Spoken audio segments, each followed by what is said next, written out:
Hi everyone, Ryan Ratliff here from Mad River Outfitters, and thank you for joining us for this week's fly tying tips, where we're going to teach you everything you need to know about tying your own flies.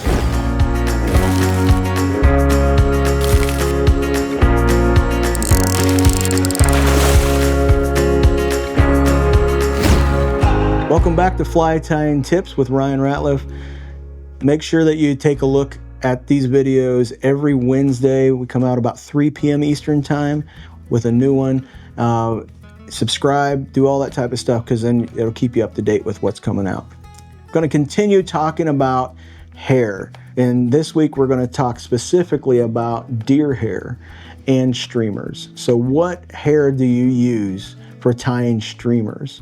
So you might think, well, what about bucktail? Somebody's already thinking they want to know about bucktail. We're going to do a whole video, maybe even a couple videos on bucktail specifically. But right now we're talking about hair, and most of the time we're going to use hair and streamers for tying the heads of the fly.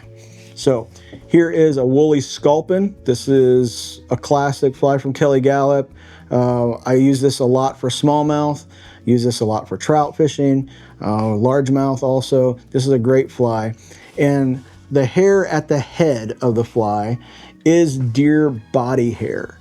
So here is some orange deer body hair on the hide, just like most hair is.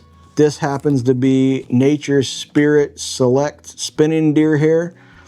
This is great option, lots of different colors. This stuff is selected out where it's not going to be just random hair thrown in there. This is going to be a good length. We don't have to call too many of these packages. They do a great job with this. This hair is going to be thick here. The fibers are going to be relatively long, but they're not going to be huge in diameter. Also, you can notice the colored tips, speckled, or it's darker at the tips. That's where you get that collar. So this is orange. What's on this fly is natural, but that's where you get the light band and then the dark tips on this collar. Then it's trimmed to size to make the shape.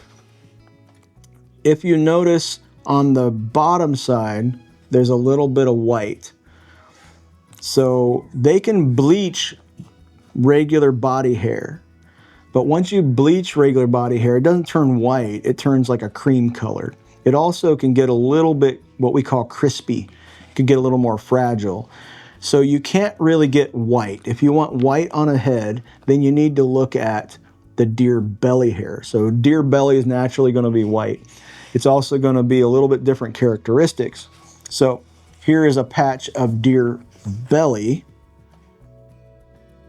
Stiff hair that's really hollow, and they also, Nature's Spirit does a great job of getting us good quality belly hair. This is dyed gray or dun, and this belly hair is what you would typically use for tying a popper like this. The white would be tied in first, and then it's dyed in different colors, and you would stack it on top to create all that. So that's a pretty advanced technique to do that, to get all that type of stuff there. But that's all, that whole head is done with belly hair. The belly hair is going to be hollow, so it's going to help float more. This is a popping frog. It's going to sit on the surface, and so this is going to help this float much better. If you used this style hair, the body hair, it isn't as hollow, so it's not going to float as much. With a streamer like this, if you had a floating line, it might want to float at first, but eventually it's going to soak up water and it's going to hold water. The head isn't going to be as dense either when you tie it. So main difference, if you just have body hair and you want to tie a frog or some sort of bass hair bug, it's the wrong hair. You can do it, but it's not going to float very well. Okay. Another more modern fly that you would use to tie, this is the Drunken Disorderly. This is Tommy Lynch's pattern. This is one of my favorite smallmouth flies. This hair, you could see the collar there, but also notice the head. Not only is the hair gray, but it's also got the white stripe in there. So you would be using the body hair for the collar And then if you want that white color stripe in there, you would be spinning a small piece of the deer belly hair in there. So lots of different applications for hair in streamers.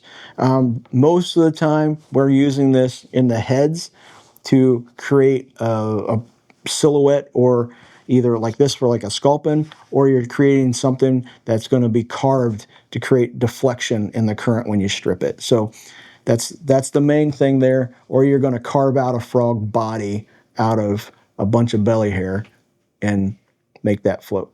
Some great options there for using different hair, the body versus the belly. And I get a lot of calls about that, and they get kind of confused. Well, what do I use on which? So that's your basic. Again, we're going to go into bucktail at some point later on.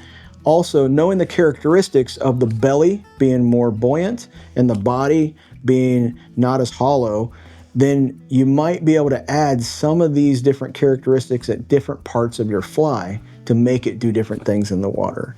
So definitely a more advanced technique, but understanding the characteristics now, and when you start applying new things or freestyling, like we say, tying your own stuff, coming up with your own creations, you can use the right hair in the right part of the fly. So thanks for joining us again for this week's fly tying tips. And don't forget to subscribe and hit those buttons down there, and give me a call if you got any other questions too that might concern this. Any one of us will be happy to help you to answer some of those, what to pick out. If you want us to pick you out the right patch for a certain thing, give us a call. We'll talk to you about all that type of stuff. So again, hit that like button, subscribe, and stay tuned to next week's fly tying tips. All right, thanks.